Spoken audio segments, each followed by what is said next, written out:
Hey guys, I wanted to do a video covering a crazy thread I saw on Twitter talking about the 2023 budget and plans for DARPA and the DoD.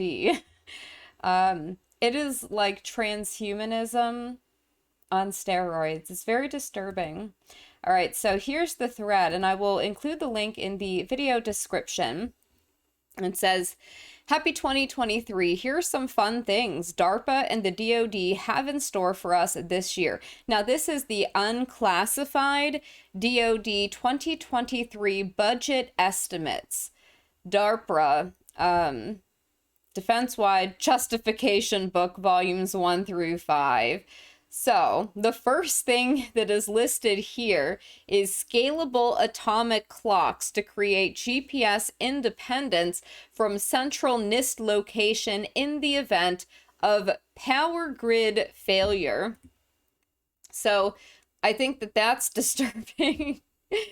Oh my gosh. But let's just go ahead and read some of this from the description. In the absence of GPS, tactical grade clocks and tactical navigation grade inertial measurement units currently can provide GPS-like accuracy only for the short term, and longer term GPS independent strategies are highly desirable.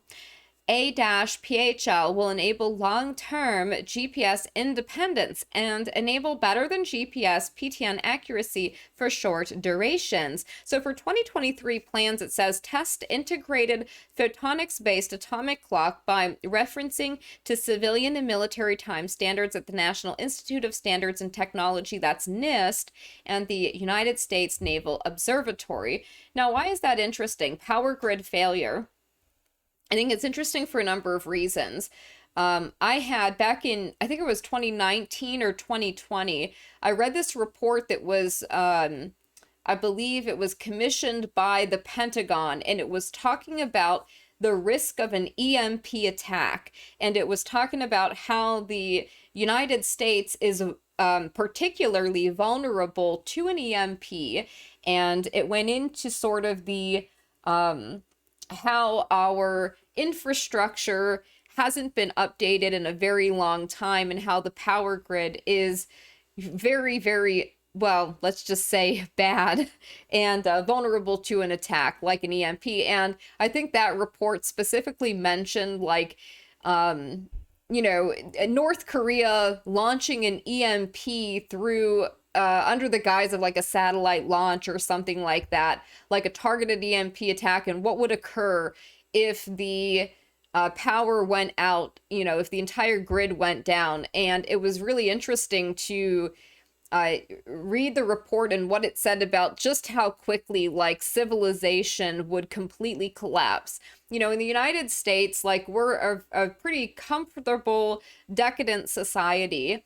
And, you think that people are quote unquote civilized, but just imagine, most people in the United States, number one, live paycheck to paycheck, but very few people here are prepared for some kind of major crisis, like the power going out for several months at a time, and what would happen as a result of that. Now, for a long time, I have cautioned people, and I've encouraged people to have at least 6 months of food and water at your home. I have these MREs and stuff, so I have enough food to feed 6 to 8 people for around 6 months. And I feel like that is a very small supply.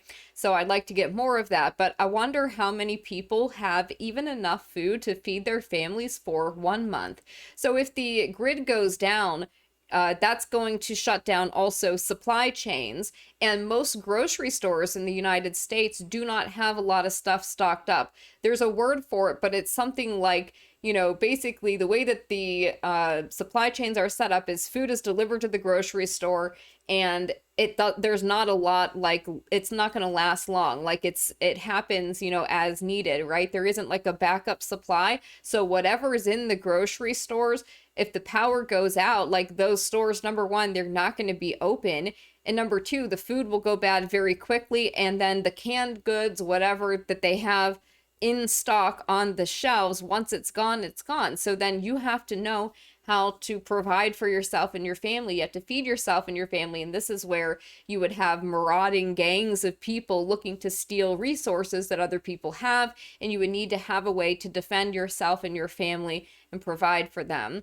So it's just something that has been interesting to me. And also watching what's been happening with power grids and rolling blackouts in Europe, in Australia, in Africa. They call that load sharing.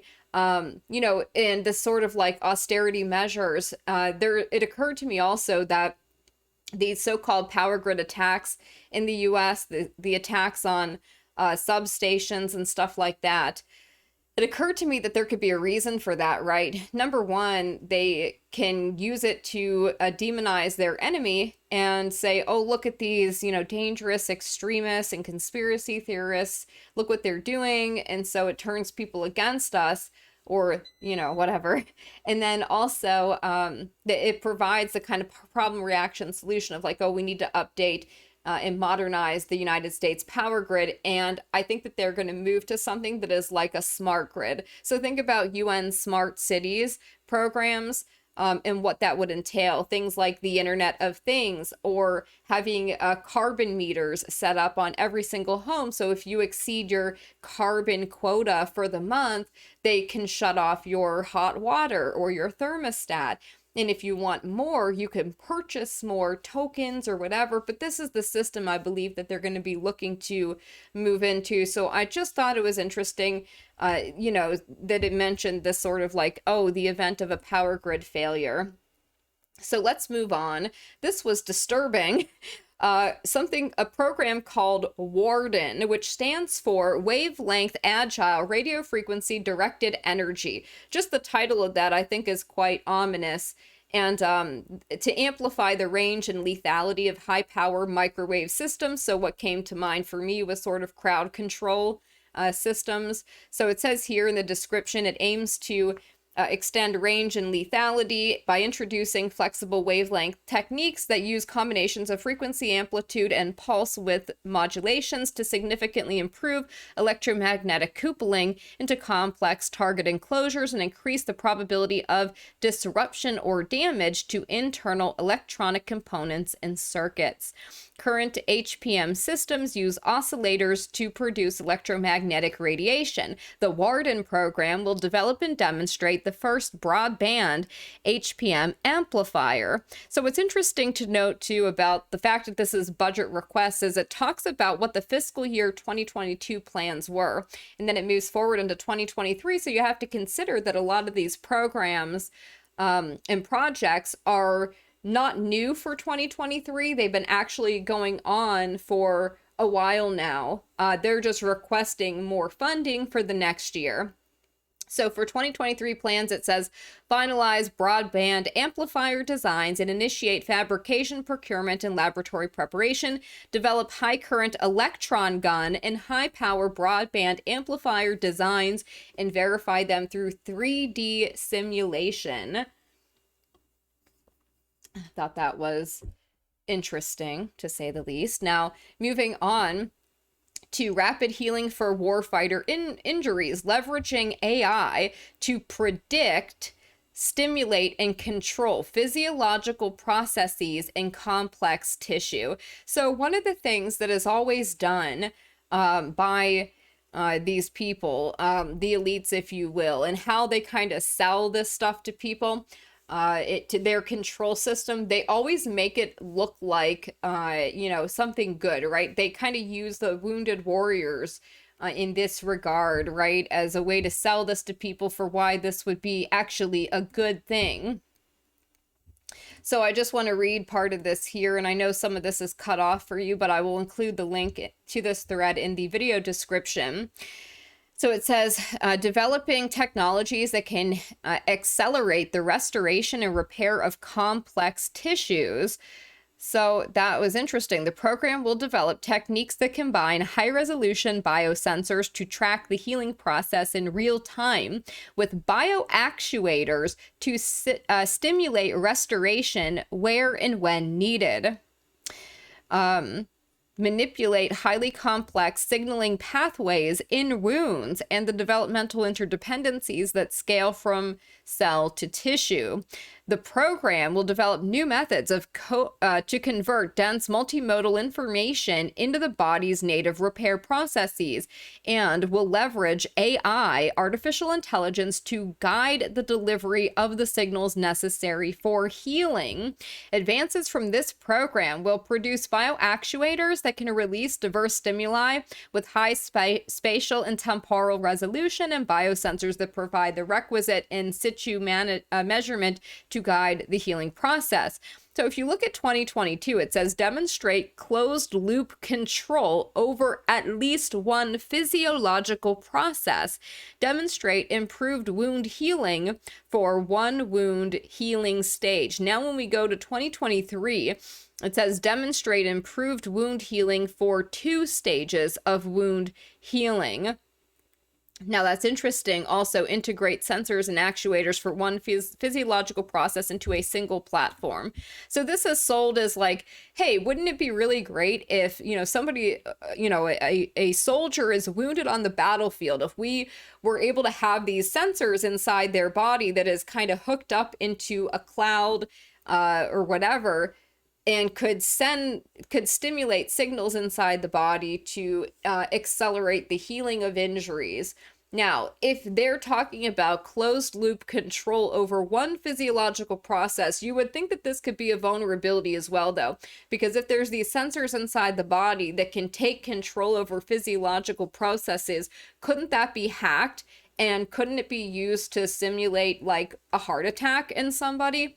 So these are the things that I think about. I always think about, well, what are the other applications of this? Because this is how they show it to people of, oh yeah, this is how we're going to use this technology.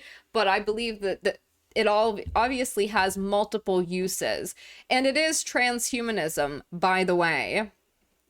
Now, NSIA, non-surgical machine interface technology to input multiple channels of information into neural tissue. And we should note here that this is currently in final testing and transition to implementation phase. So this is a project that they're actually dialing back the funding requests for, because they're now going to roll it out. So that's where we are with regard to this. And it really reminded me of Neuralace and Neuralink, Elon Musk's program. So it says the Neural Signal Interfaces and Applications program is developing non-invasive neurotechnologies able to interface with the nervous system with high resolution and precision without surgery. So without having to surgically cut into your body and put a chip in your head, right? Now, they say as part of their daily duties, many military personnel must handle large volumes of data and interact with complex systems. This could be less difficult with advanced neurotechnology platforms, but such devices currently require invasive surgery to implement. NSIA is utilizing recent advances to transduce neural signals through tissue. Resulting technologies will restore function in wounded warriors, once again using them, and facilitate standard human-machine interfaces for improved workload balance between man and machine. So that's disturbing. For 2022, they said evaluate system ability to input multiple channels of information into a single volume of neurotissue. Quantify system latency when used in real time. Assess performance of read and write components on tissue of varying thickness. Conduct initial in vivo tests evaluating system use for controlling multiple outputs. Now we go to 2023.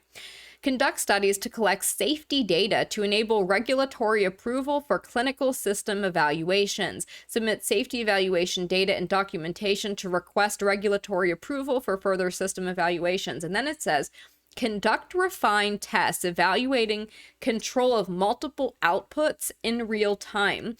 Conduct refined tests evaluating reception of multiple channels of information in real time. And then the 2023 decrease reflects completion of system development activities to focus on final testing and transition. Again, it's all transhumanism. AAI, so advanced artificial intelligence. Facilitation of operator-machine interface knowledge management and dissemination.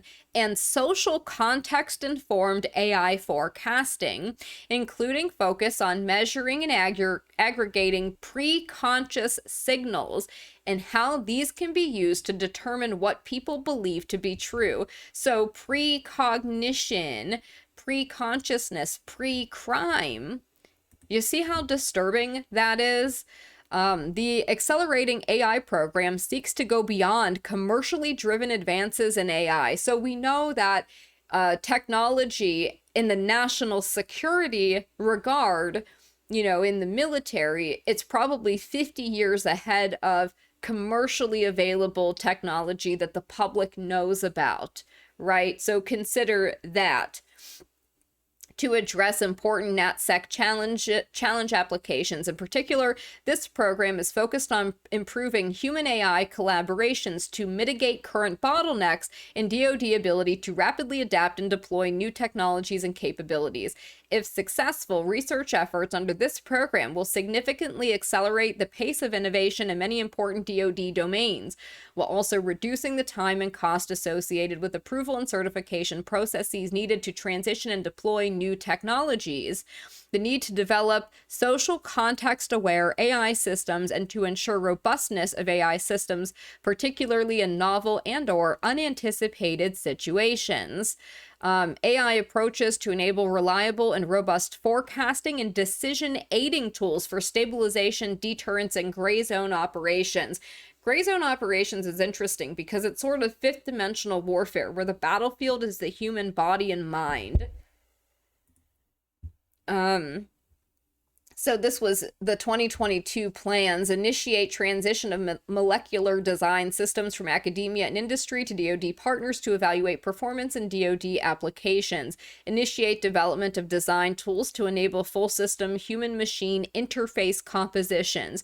Begin development of rapidly reconfigurable human-machine interface test environments for highly automated AI-enabled platforms.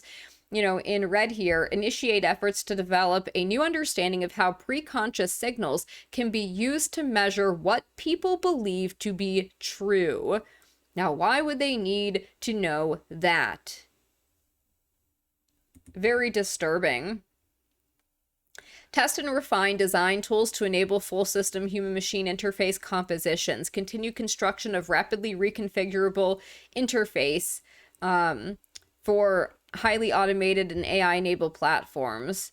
Efforts to measure and aggregate an individual's preconscious neuro and physiological responses into actionable intelligence regarding that individual's belief. What? It's insane.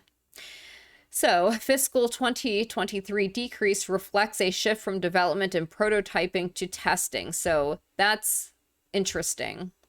Oversight implementation of automated satellite-based programming to maintain custody, constant surveillance of quote-unquote targets in contested environments, interfacing with IoT, Internet of Things infrastructure to supplement satellite capability. Oversight will develop autonomous technology to enable advanced collaboration among constellations of satellites for target custody in contested environments, where the numbers of targets is far greater than the number of satellites and sensors over the operating area. The oversight program will culminate with a demonstration using existing on-orbit PLEO assets combined with live, virtual, and constructive terrestrial assets. Huh. Yeah. SEMA 4, the use of AI, machine learning to identify false information, its origin, and its intent. SEMA 4 is developing semantic and statistical analysis algorithms that determine if media is generated or manipulated, attribution algorithms that infer if media originates from a particular organization or individual, and characterization algorithms that reason about whether media was falsified, generated, or manipulated for malicious purposes. Wow. The Semantic Forensics Program. Unreal. You guys see how insane this is? For 2023, implement more advanced forms of machine learning and AI in media falsification, detection, attribution, and characterization techniques for emerging complex adversarial falsified media. aggregate data sets and evaluation efforts to include disinformation in technical documents, media collections, and diverse social media platforms. Unreal. Assist development of computational agents, AI, that demonstrate human social intelligence, which can be utilized with high trust and acceptance in complex environments. Lovely. Developing intelligent software agents that can create shared mental models to enable effective teaming with humans. The theory of mind and the ability to create shared mental models are key elements in human social intelligence. What? The ASSIST program aims to develop technologies and capabilities which can be termed artificial social intelligence. These include the capability to infer the goals and situational knowledge of human partners, to predict what human partners will need, and to formulate context-aware actions, having high value to team outcomes. So for 2022, they wanted computational agents that exhibit machine theory of mind, derive performance, trust, and acceptance predictions for computational agents, scale virtual testbed for evaluation of computational agents with artificial social skills in complex environments. For 2023, develop and demonstrate computational agents that understand human social intelligence in a team context. Develop agents able to handle perturbations in task, team, mission, and environment as needed for fast adaptation and team resilience. Conduct experiments in multiple virtual testbed environments to demonstrate generalization across domains and relevance to DoD missions such as urban search and rescue, information operations, and cyber operations. Ding, ding. Human social systems, development of algorithms to conduct scalable social and behavioral science research, especially pertaining to environments under stress, for use in, quote, stabilization, deterrence, gray zone, and influence operations. Social simulation of information spread and evolution over multiple global social media platforms for use in U.S. information campaign spread and development of realistic synthetic social media for training and other purposes. I believe that speaks for itself and what the goal is. A said, quote, counter social engineering bots that act on behalf of users to mediate and aggregate communications and auto-identify attackers. Lovely. Competing in ungoverned spaces, development of data aggregate / algorithmic models for predicting and influencing outcomes in areas with minimal governance, both physical and conceptual or virtual. INCAS, integration of language processing, social network analysis, psychographics, and behavioral science-based technologies into a unified automated digital tool designed to rapidly detect and understand messaging campaigns and analyze and distill potential countermeasures. Wow. And so there's a link here where you can read the rest of that yourself. If you want to be highly disturbed. And yeah, if you want to have nightmares about the transhumanist pre-crime police state future that we're staring down the barrel of, go ahead and read the rest of it for yourself. I want to know your thoughts on this, though. I mean, obviously, this is stuff that has been going on for a long time. It's not particularly new, but it is interesting to look at what they're focusing on for 2023, particularly with regard to information operations, cyber influencing, transhumanism, disinformation, misinformation, and media manipulation, which I think has been going on for a very long time. So anyways, let me know what you guys think. I always like hearing your opinions, and if you guys have any more information on any of the things I talked about, let me know. Also, let me know what your thoughts are on Elon Musk, because a lot of people look at Elon as like some kind of savior figure, and I want people to remember Neuralink, globalist, transhumanism, partner with multiple intelligence agencies and or military. Just keep that in mind, guys.